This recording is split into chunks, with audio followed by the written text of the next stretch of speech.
మీరు సైనికుల్ని చూసారా? వాళ్ళు ఎక్కడ ఉంటారో తెలుసా మీకు? బార్డర్స్లో ఉంటారు. భయంకరమైన చలి. ఆ చలిలో తిండి తిప్పలు ఏమీ ఉండవు వారికి. ఎప్పుడు బ్రతుకుతారో తెలీదు, ఎప్పుడు చనిపోతారో తెలీదు.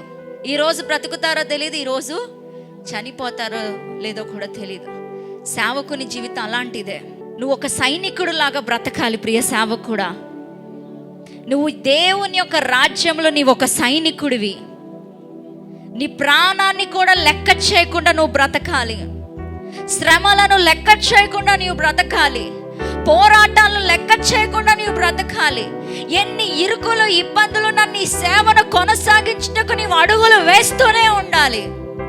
నీ రోగాన్ని నీ యొక్క సేవను ఆపకూడదు. నీ అప్పుల సమస్యలు నీ సేవను ఆపకూడదు. నీ ఆర్థిక ఇబ్బందులు నీ సేవను ఆపకూడదు. నువ్వు క్రీస్తులో నువ్వు ఎవరు అంటే మంచి సైనికుడివి.